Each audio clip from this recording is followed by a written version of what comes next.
special Christmas video about Galant Schematas. I'm Cochlearius Cloud, the Christmas version of the Musicus Practicus. The topic of this special Christmas video is the Monte, because on the Monte is built one of the most famous songs of Christmas, and it is a way to wish you a Merry Christmas and a Happy New Year. Before starting with the video, I remember you that there is a PDF for this video, and you can download this PDF from my Patreon with a little subscription. With the subscription, you get the access to many exclusive contents, like new exclusive videos every week of improvisation elements for practicing improvisation step by step and learning harmonic with the keyboard, videos that are not here.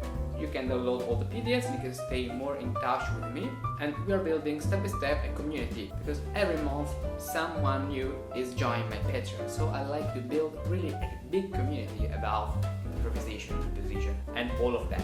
And furthermore, you can support my activity if you like and enjoy this video.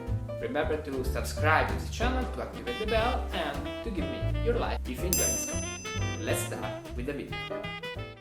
The Monte is one of the three schemata Ripples talks about in his treatise. Contrary to the Fonte, the Monte is an ascending pattern. In fact, the word Monte, mount, reminds something that is ascending, like gradus ad Parnassum, the ascent to the Mount Parnassus. The Monte is a really various pattern.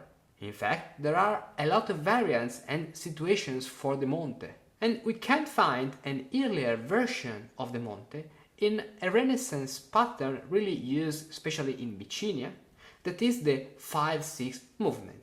Look at this example.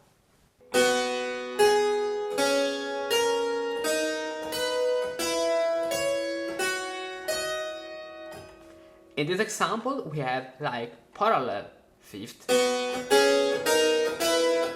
but the second voice moves with an oblique motion, and then the second voice, the lower voice, moves. And this pattern is called 5 and 6, can be reproduced in succession as a sequence.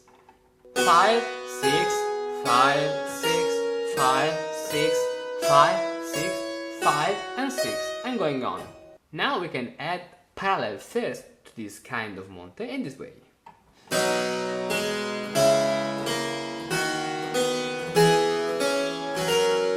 This is a version of the previous Monte with three voices. We have the 5/6 now here, and parallel tens, in this case, in the upper voice.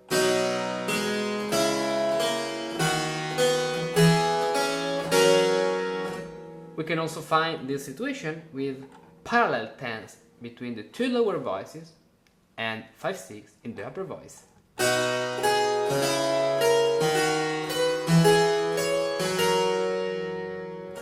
To the previous pattern, we can add chromatic to the bass. And this kind of pattern, the chromatic Monte, is the most similar to the Galant Monte. Let's see it.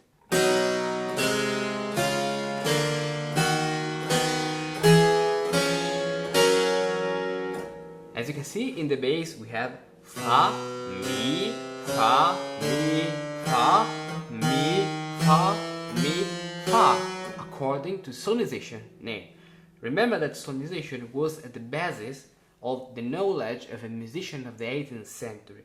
So when I talk about Mi, Fa, in this case, I'm not saying Mi as E and Fa as F, but Mi, Fa is the semitone. If the Mi Fa is on the same note, like this, Fa and Mi, this is a chromatic semitone. But if the Mi Fa is on two different notes, it is a diatonic semitone.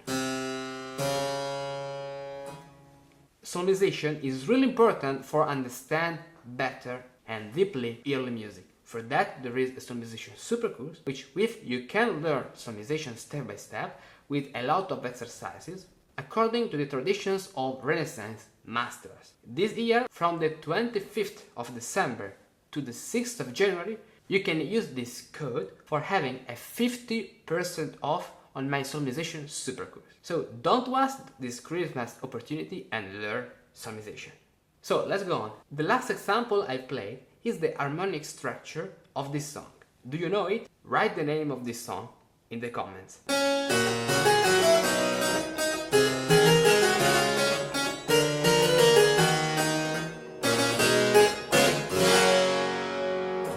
I'm sure you know it. So the Monte is a succession of two or more than two events, the second one or the following one step higher than the previous. For example, we have.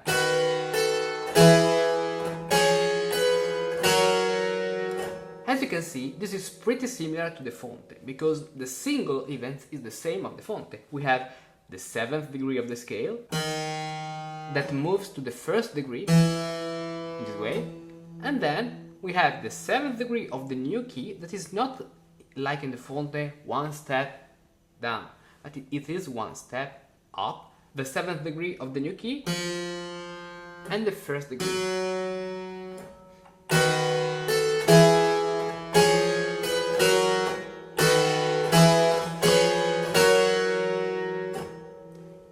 Rippel, in his treatise for explaining the Fonte and also the Monte, writes some melodies that musicians, flutists, violinists of his period used to play at their instrument.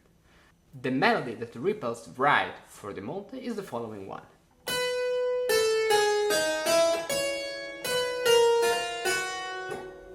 Now let's take the melody of Rippel and let's write below this melody the bass I played before.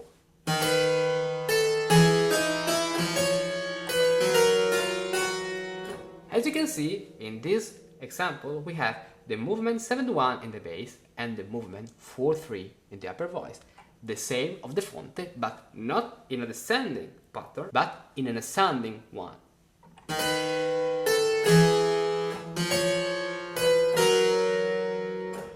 Now let's make a comparison between the Fonte and the Monte. The Fonte is a descending pattern and the Monte is an ascending pattern. The Monte works with events where the bass sings a movement 7-1 and the upper voice sings a movement 4-3. The same happens in the Monte. In the Fonte we have only two musical events.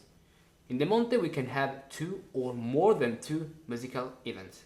In the Fonte we must respect minor and major in those two musical events. In the Monte, there is not a rule for the succession of minor and major events, so we are free to use what we want. As I said you, the harmonization of each single events of the Fonte and the Monte are the same. Look at this example. This is the Monte. 7-1,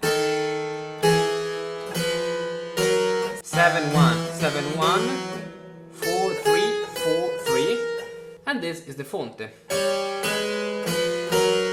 7-1, 7-1, 4-3, 4-3. So, following the previous indication, the harmonization of the Monte is the following one.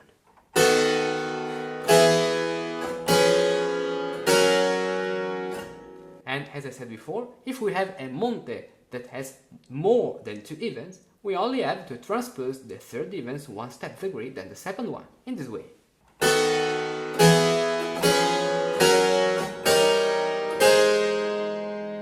Simple. A particular variant of the Monte is the so-called Monte Principale, because the bass plays the fundamental notes for each chord, and this movement of the bass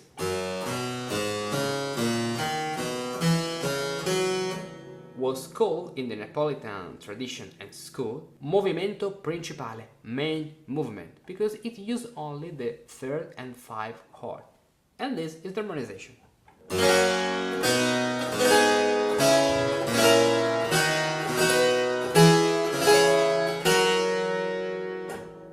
For the Monte Principale, there is the chromatic version too.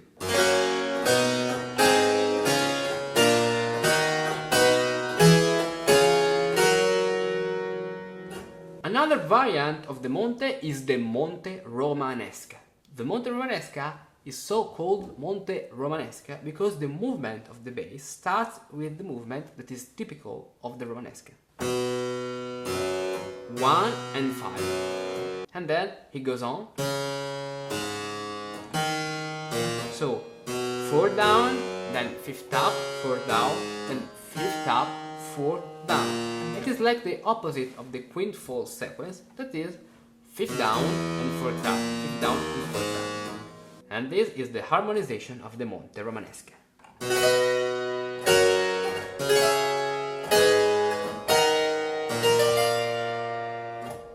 But the most versions of the Monte Romanesca we can find in musical repertoire avoid the degree where there is the diminished fifth, so a diminished 3-5 chord. If we are in C major, it is on the 7th degree, and if we are in A minor, it is on the 2nd degree. That is the same chord.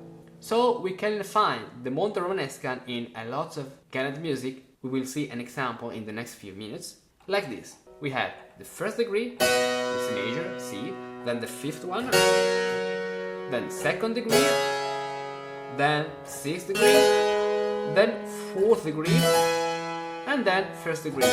Because if I play this, the upper 5th is the B. So if I don't want to play this with the D sharp and F sharp that are really far from the C major key and they don't belong to C major, I have to play the diminished chord, but it is not good. So many composers use 1, 5, 2, 6, then 4, 1, in this way.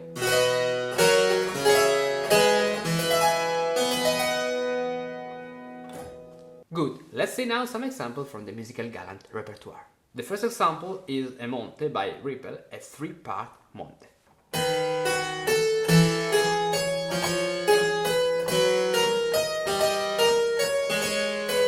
Really simple, 7-1, 7-1, 7-1, so F major, G major, A minor. 4-3,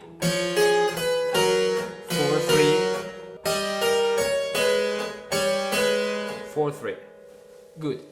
The next example is from Clementi, a sonata of the Opus 4. Here we see a Monte in 3 parts.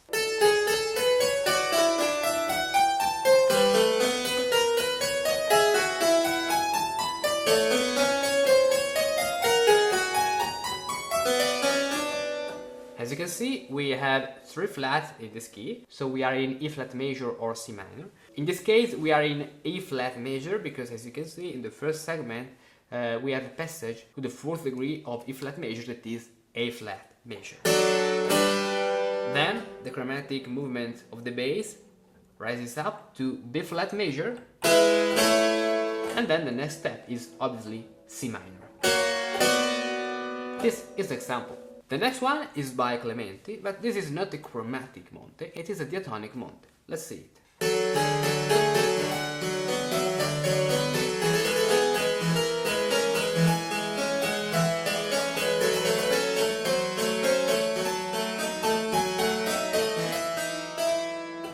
The bass reminds the passage 5, 6, 6, 5, 5, 6, 6, 5, 5, 6, 6, and at the end a cadence 6-8, simple cadence to F major.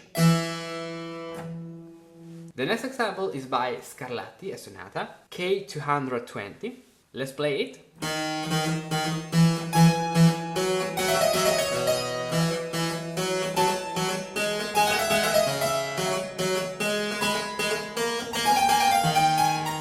As you can see, we have the first segment at the 3rd degree of the key. We are in A minor, so the 3rd degree is C major, and this is particular because it starts on the 3rd degree of the scale. That is pretty unusual. So, this is the pattern of the cadence because this Monte is built like 3 cadences, in this way. Okay, then we have the next one to D minor, that is the 4th degree. And then we have the next one to E minor, that is the 5th degree. This is our Monte. The next example is from Scarlatti, another sonata. Let's play this example.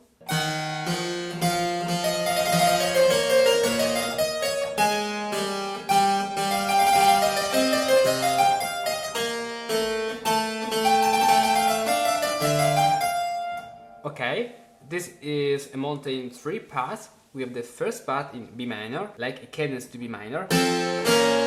Then we have the second part to C sharp minor, like a cadence to C sharp minor. this cadence is with the 7th, all these cadences are with the 7th. And the next cadence is to D sharp minor, that is 1 degree up. This one. The next example is from a sonata by Carl Philipp Emanuel Bach, and we are in A major. Here we can see in the first example a Romanesca, and then when there is the same theme that was at the beginning of the piece as Romanesca, he writes a Monte Romanesca. So let's listen to how it works. Romanesca.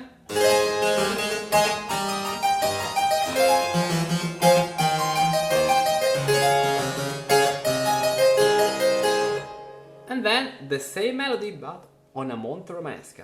Let's listen to it.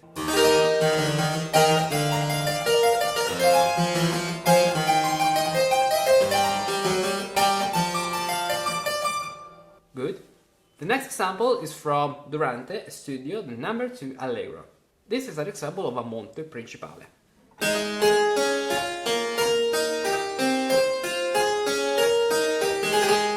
As you can see, this is also like a canon, because we have these two melodies that are in parallel fifth if we play them together.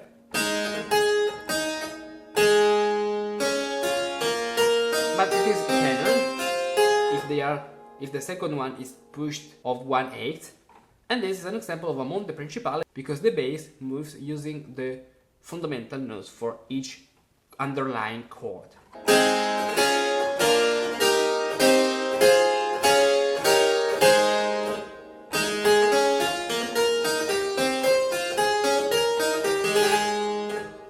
The next example is from another studio by Durante, and it is a Monte Romanesca. Let's listen to it.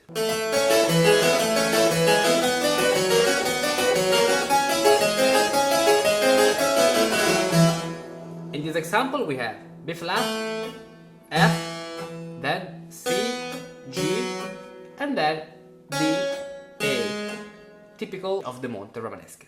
The next example is from Durante. In this example we have a Romanesca, then we have a Prinner, and at the end of this segment we have the Monte. Listen to it.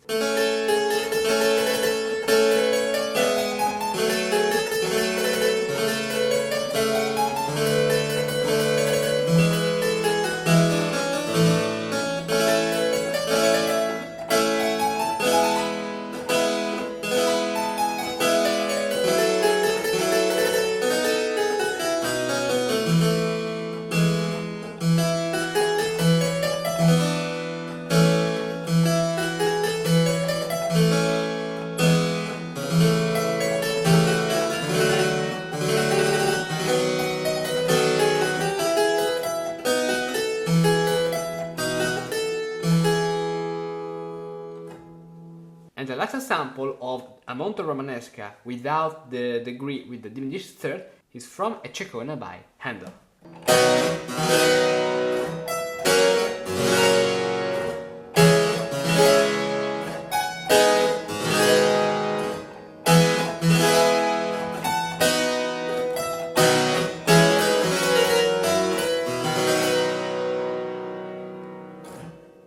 Did you enjoy this video? Do you know that there are more exclusive contents for you on my Patreon?